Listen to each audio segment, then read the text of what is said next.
First off, shout out to Crunchyroll for this new look. They're kind of stepping it up a little bit with the design, Crunchyroll beta. So I like this new look. I hope they keep it. This is pretty fresh. There is Hanami. Oh, look at Hanami got messed up. Yo, Hanami got scraped, dude. Oh my god.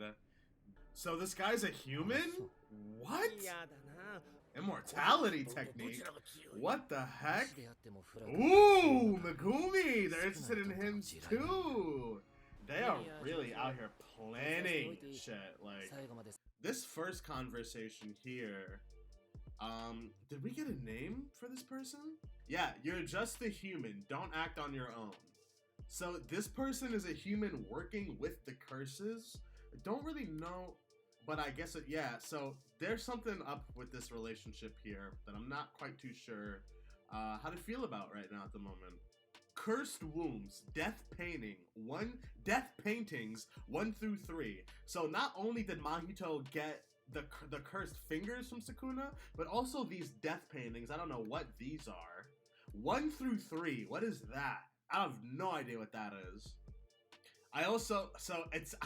It's so interesting how the curses always meet up at this beach as like a home base. I really like that. I think that's a dope little I don't know, it's just like a dope meeting place, you know? Like, why would it, like, most villains will have a meeting place in like this dark, dusty cellar, but these guys just post up at the beach. That's awesome. I really like that. I think it's a cool little detail. But I like this line that, I think his name is Joto, I think? I forget this person's name, this curse's name, but he's basically, yo, October 21st. Whatever's gonna go down October 21st is gonna be, like, I don't know, like, they're really, like, they've brought that up previously this season, so, I don't know, man. Whatever they have planned for that is, it's gonna pop off. It's gonna pop off. And now this is them just basically talking about what the curses were talking about the stuff that got stolen, and the stuff that Mahito took at the end of the last episode. And then this is another interesting thing too that I wanted to talk about, is they captured this guy, the guy who made the weapon that the blonde-haired human has with the hand.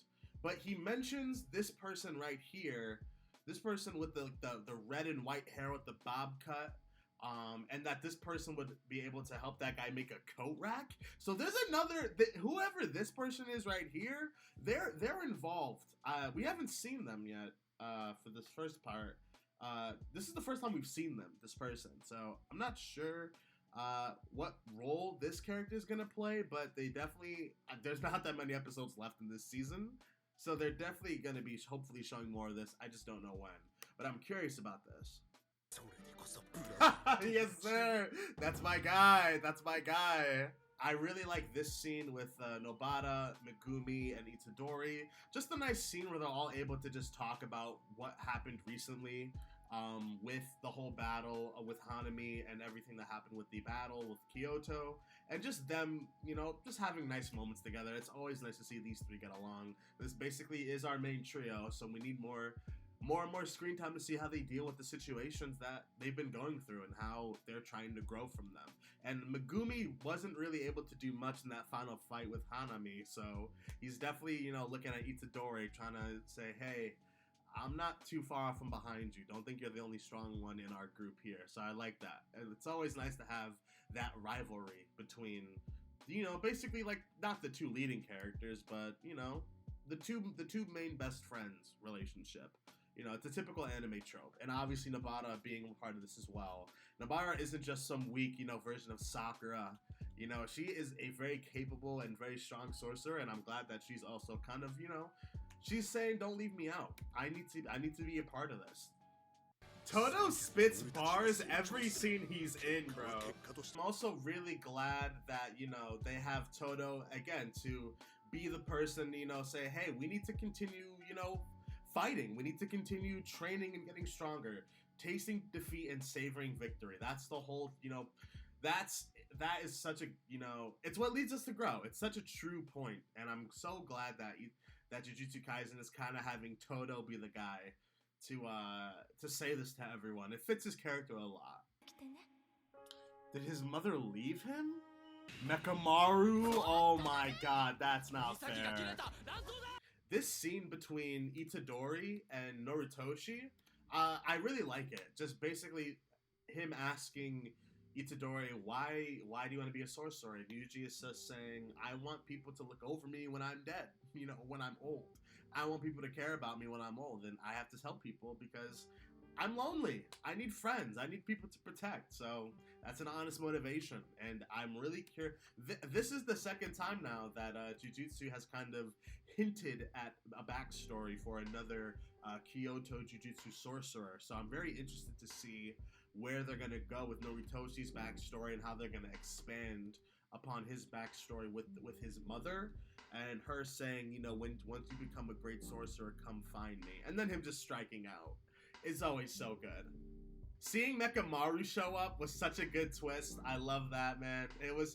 I was like, I wonder how they're gonna incorporate Mechamaru into this game, but having him just be the pitching machine, it's so good. That is very clever, and I'm glad he wasn't completely forgotten about in this episode.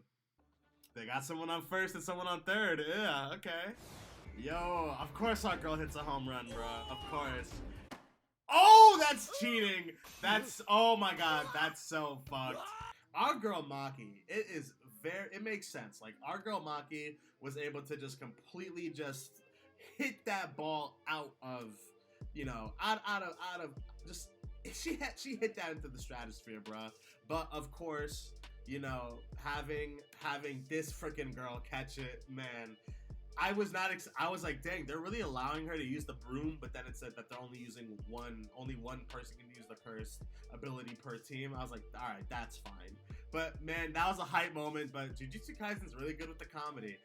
Very, very funny show. Like, this show has a lot of action, heartfelt moments, but the comedy is something that it does really, really well. And I really appreciate that it takes the time to really stick to the jokes. A lot of shows will just make jokes half-assed. They won't care about they're putting jokes in just to put jokes in. But Jujutsu Kaisen actually has punchlines, actually has, really, really clever, well thought out jokes that are not corny or cheesy at all. So I really appreciate that. Wait, won the middle school nationals with Itadori. Itadori denies this.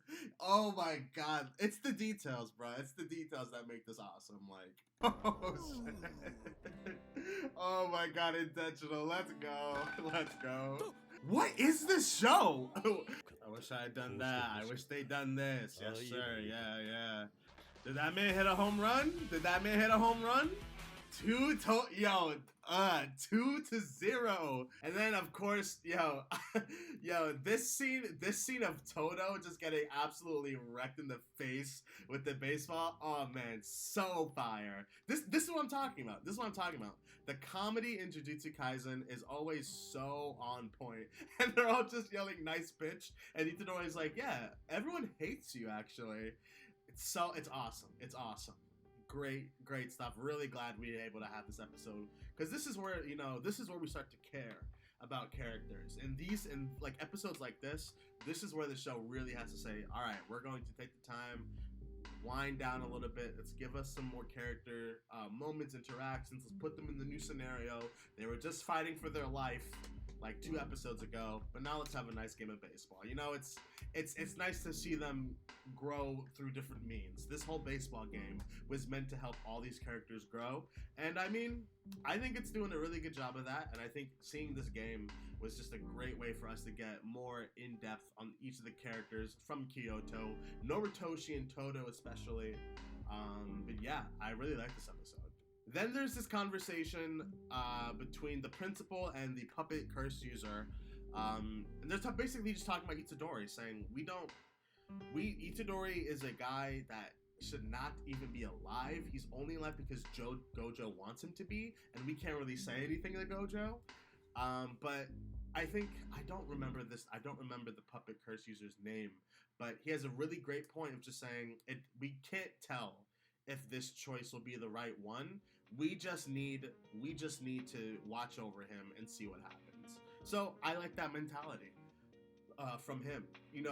Saying to the principal, we don't need to kill him. He literally saved our lives with Todou. We can just let him be for now and see what happens. But yeah, This was another really good episode of Jujutsu Kaisen. It is coming down. There are 3 episodes left, and then we will be reading the manga after. So I'm really excited for that. Let me know what y'all thought in the comments below, and I'll see y'all in the next video. Please be safe, guys.